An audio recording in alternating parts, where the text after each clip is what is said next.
मध्ये तुमचं सगळ्यांचं स्वागत. आपण बघणार आहोत कटोरी ब्लाउज कटिंग. तर आपण 32 साईज पासून आपण 36 ते 37 साईज पर्यंत आपण कटोरी ब्लाउजची कटिंग दाखवणार. ते व्हिडिओ पूर्ण बघा. आपण एक एक पेपरची कटिंग तुम्हाला मी दाखवते. जसं की मी आता अगोदर तुम्हाला 32 साईज मध्ये कटोरी ब्लाउजची कटिंग दाखवते.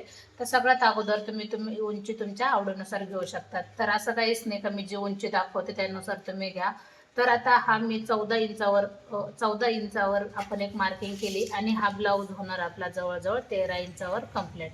आता लक्षात येत आहे की नाही, लाईन बघू शकतात. आता त्याच्यानंतर आपल्याला शोल्डर टाकायचे. 32 साईजला आपण शोल्डर टाकूया 5 इंच. तेच 5 इंच आपण थोडंसं खाली घेऊया. खाली घेतल्याच्या नंतर ती लाईन आपण परत एकदा मोंड्यासाठी 5 इंचावरच घेऊ. एकदम परफेक्ट अशी कटिंग होऊन जाते. आता कस्टमरला आपल्याला पेपर कटिंग मागितले तर त्यानुसार मी कटिंग करते. माझ्याकडे परफेक्ट माप नाही आहे का कमरेचं किती घ्यायचं आणि फिटिंगचं किती. आपल्याला 32 चेस्टनुसार माप सांगितले तर मी त्यानुसारच आपल्याला कटिंग दाखवते. तर 32चा चौथा भाग किती येतोय? 8 इंच येतोय. 16 हा दुसरा भाग आला आणि 8 हा चौथा भाग आला. त्याच्यानुसारच आपल्याला कटिंग दाखवायची. तर 8 हा चौथा भाग आलाय. तर ज्यांना कळत नाही, समजा ते घडीनुसार बरेच जण कटिंग करतात, तर 8च्या घडीचा ब्लाऊज असं जरी बोलला तरी चालते. आता एक्स्ट्रा शिलाई मार्जिन किती घेतली? 2 इंच. आता हे टोटल माप किती बसले? 10 इंच. मग खाली कमरेसाठी आपण 9.5 घ्यायचं, म्हणजे फक्त अर्धा इंच कमी करायचंय आणि त्याच्यामध्ये आपण 1.5 इंचावर एक पॉईंट द्यायचा, म्हणजे ती आपली शिलाई मार्जिन झाली.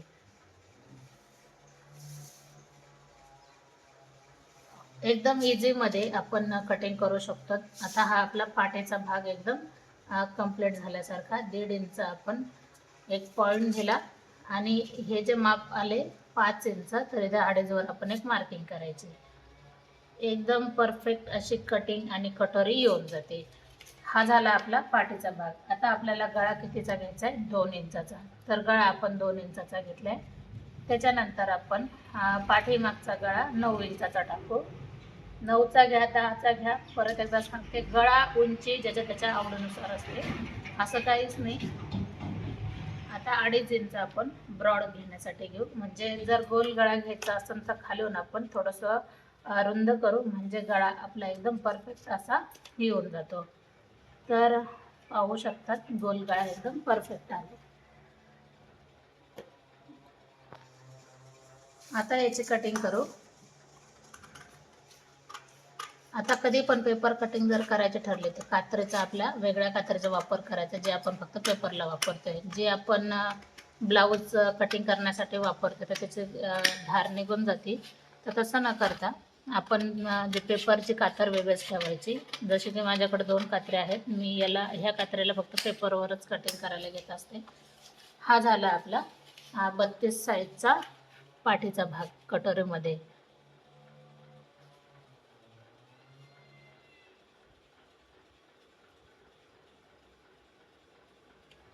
कटोरी ब्लाऊज 32 साईज. आता मी याला एक पिन लावून ठेवते, म्हणजे आता डबल घडी असल्यामुळं याची हालचाल होऊ शकते.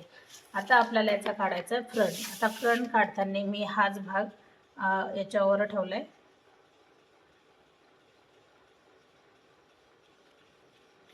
याच्यावर ठेवल्याच्या नंतर आपल्याला कशामध्ये बदल केला पाहिजे ह्या गोष्टी लक्षात घ्यायच्यात. आता एकदम परफेक्ट माप आपल्याला काढून द्यायचे. जर तुम्हाला पेपर पॅटर्न ऑर्डर करायचे असेल तर कमेंट करा. आता मी याच्यामध्ये परत एकदा चेक करते, इथपासून आपले 14वर मार्किंग आली का? बरोबर 14वर आली. आपल्याला आडवं माप 10वर आले का? बरोबर 10वर आले. 2 इंचावर आपण एक मार्किंग करू, ते आपली फिटिंगची मार्किंग झाली. आणि ही 1.5 इंचावर एक मार्किंग करू. आता त्याच्यानंतर आपल्याला एक लाईन आखून घ्यायची. आता इथपासून आपल्याला अर्धा इंचावर आपल्याला आतमधून यायचं आहे. जसं की आपण असं जरी चेक केलं 5 इंचावर एक पॉईंट देऊन आपल्याला हा चौकोन जरी काढायला भेटला तरी पण चालते. परत एकदा आपण असं 5 इंचावर एक शोल्डरची लाईन घेऊया. जसं आपण शोल्डर 5 इंचावर घेतले, आपण चेक करायचं आहे 5 इंचावर आहे का. ही लाईन आपण सरळ आखून घ्यायची. पाहू शकतात आपण 10 इंचावर बरोबर. आता हे माप आपण वरती आपण 1.5 इंचावर मार्किंग केली आणि खालची फ्रंट मार्किंग आपली अर्ध्या इंचावरच येणार. खूप सुंदर याला आकार आलाय. गळा आपण 2 इंचाचा घ्यायचा आहे.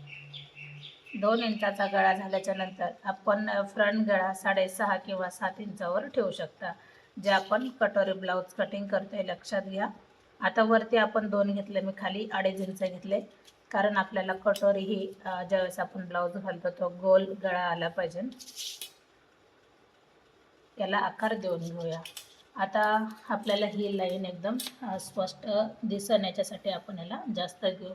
आता आपण ज्यावेळेस पेपर कटिंग देतोय तर त्यावेळेला आपण जसं पिसावर ठेवतोय एकदम परफेक्ट पिसावर ठेवूनच आपल्याला याची कटिंग करायची. याच्यामध्ये अजिबात मार्जिन काहीच वाढवायचे नाही. जसं मी दाखवते त्यानुसारच आपल्याला कटिंग करायची. अर्धा ते पाऊण इंच आपल्याला जास्त घ्यायचं. मी याच्यामध्ये पाऊण इंच घेतले उंचीमध्ये. आता ते का घेतले मी तुम्हाला दाखवते. तर ज्यावेळेस आपण क्रॉसपट्टी घेतो तर त्यावेळेला आपल्याला क्रॉसपट्टी ही 2 बाजूनी कट केल्या जाते. आता आपण ज्या साईडने हुक लावतो त्या साईडने मी 2.5 इंचावर क्रॉसपट्टी घेतली आणि फिटिंग साईडने 2 इंचावर. आता मी ह्या लाईनपासून घेतले, वरच्या लाईनपासून, आणि नंतर याला डायरेक्ट जरी आकार दिला तरी काही हरकत नाही. बघू शकतात क्रॉसपट्टीला आकार, जे कंटिन्यू काम करतात त्यांना आकार लगेच देता येईल, किंवा सरळ सरळ जरी लाईन घेतली आणि अर्धा इंच वरती घेतलं तर याचा आकार एकदम परफेक्ट जाणार. आता 32 साईज आहे तर 32ला तुम्ही कटोरी 4.5ची घ्या किंवा 4ची घ्या. आपण इथं 4.5 वर एक मार्किंग केली. तीच मार्किंग आपण वरती अंदाजे वरती घ्यायचे. एक लाईन आपण सरळ आखून घेतली.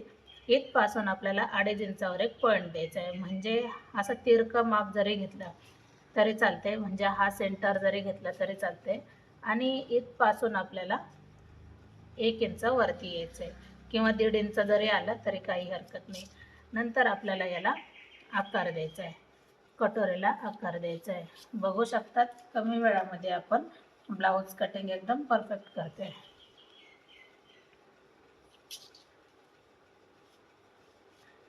आता आपण याची कटिंग करायची. आता आपल्याला याच्यामध्ये काय काय जपून ठेवायचं आहे ह्या गोष्टी मी तुम्हाला सांगते. याच्यामध्ये फक्त आपल्याला कटोरी वाढवायची, बाकी कोणत्याही गोष्टीमध्ये आपल्याला अजिबात वाढवायचं नाही. जर तुम्हाला पेपर पॅटर्न लागत असेल, पेपर पॅटर्न हे कोणत्याही साईजचे असू द्या, कमेंट करा. आता ही निघली आपली क्रॉसपट्टी. डबल ठेवली मी, सिंगल ठेवत नाही. जरी आपल्याकडून एक फाटले गेली किंवा हरवले तर आपल्याला 2 राहून जातील.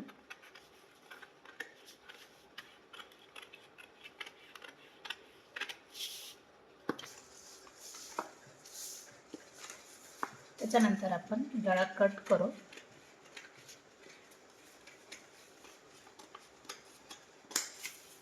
गळा कट केल्यावर आपण कटोरी लगेच बाजूला करू. आता याला पण आपण पिन लावून ठेवू.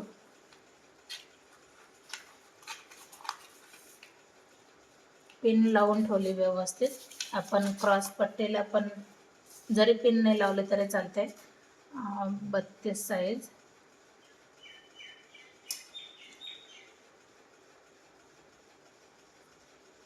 कटोरी ब्लाऊजचा आपल्याला पॅटर्न वेगवेगळे काढायचे आहेत.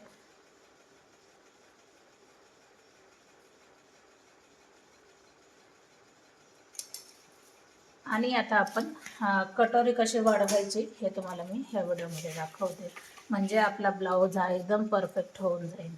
आता आपण थोडीशी कटोरी ही तिरकी ठेवली. कपड्यावर पण आपल्याला थोडीशी तिरकी ठेवायची. आता मी खडूचा वापर करत नाही, कारण आपल्याला एकदम पॉईंट व्यवस्थित आले पाहिजे. खडूने का आता मार्किंग थोडीशी जाड होती आणि मग माप थोडंसं मागं पुढं होऊन जातं. 32 साईजमध्ये आपण बघत आहोत कटोरी ब्लाऊज. एकदम परफेक्ट असं आपण याचं माप काढले बरोबर. आता याचा मधला सेंटर आपल्याला काढताना कसा काढायचा आहे बरोबर आपण फोल्ड केले त्यानुसार. आता आपण 1 इंच खालच्या बाजूला यायचं आहे, दुसऱ्या 1 इंच आपण पुढं जायचं आहे, आणि हा 1 इंच पण आपण याच्यामध्ये पॉईंट द्यायचा.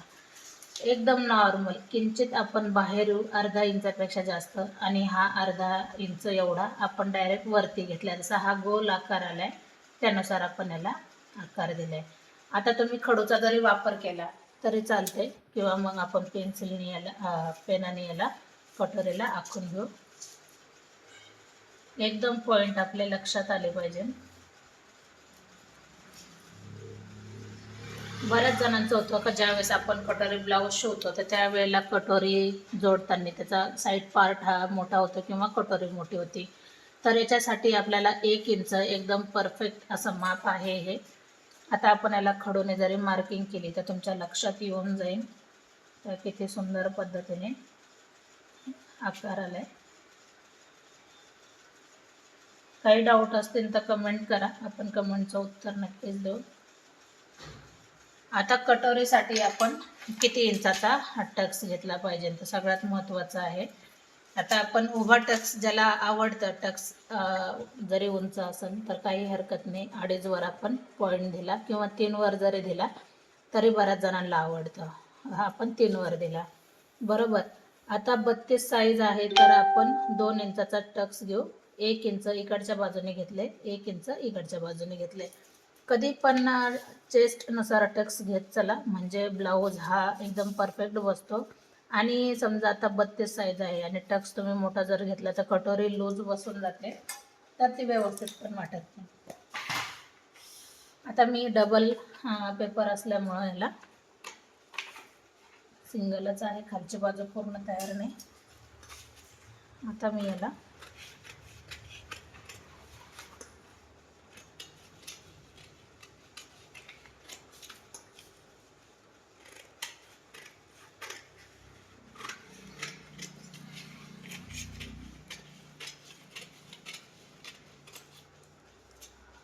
असा झालाय आपला हा जवळजवळ कटोरी ब्लाऊज पूर्ण पेपर कटिंग. तर तुम्हाला कसा वाटला नक्कीच कमेंट करा. तर 32 साईजमध्ये आपण हे पूर्ण पेपर आपण तयार केलेत. तर तुम्हाला जर पेपर कटिंग लागत असेल तर नक्की कमेंट करा, आपण कमेंटचं उत्तर देऊ. पुन्हा भेटू आपण चांगल्या नवीन व्हिडिओमध्ये. तोपर्यंत नमस्ते.